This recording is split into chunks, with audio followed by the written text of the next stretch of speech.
Pandian store சீரியலில் அடுத்து வர எபிசோடில் நம்ம கோமதி இருந்துட்டு நடந்து நடந்து ரொம்பவே கால் வலிக்குதுன்னு சொல்லிட்டு கால் அழுத்திட்டு உட்காந்துக்கிட்டு இருக்காங்க.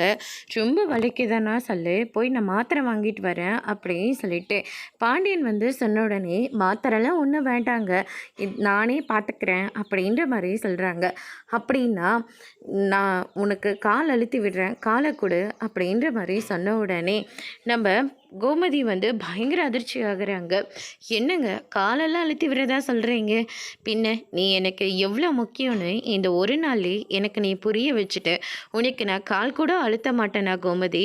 கோமதி, நான் ஒன்றும் அந்நியன் கிடையாது. வெளியே உங்களுக்காக தான் நான் வெளியில் போய் கஷ்டப்பட்டுட்ருக்கேன். மற்றபடி உங்கள் எல்லாரையும் கஷ்டப்படுத்தணுன்ற ஆசை எனக்கு கிடையாது கோமதி அப்படின்னு சொல்லிட்டு புரிய வச்சிட்ருக்காங்க. அதுக்கு அடுத்ததாக கோமதியும் பாண்டியனும் அந்த நிலைமையில் இருக்கிறத நம்ம முத்துவேல் வந்து பார்த்துறாரு. பார்த்த உடனே பயங்கரமாக ஷாக் ஆகுறாங்க.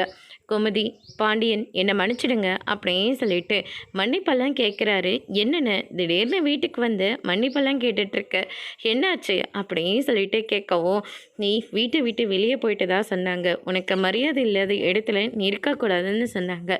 ஆனால் எங்கே போகிறதுன்னு தெரியாமல் நடந்து நடந்து காலெல்லாம் உனக்கு வலிக்குதில்ல, எதிர்த்தாப்புலே உன் அண்ணன் வீடு இருக்குது, வந்து உரிமையோடு உன்னால் உட்கார முடியாதில்ல, அதுக்காக தான் நான் உங்ககிட்ட மன்னிப்பு கேட்டுக்கிறேன் அப்படின்னு சொல்லிட்டு மன்னிப்பு கேட்குறாங்க. அதோடு இன்னைக்கான பிரம முடிச்சிருக்காங்க.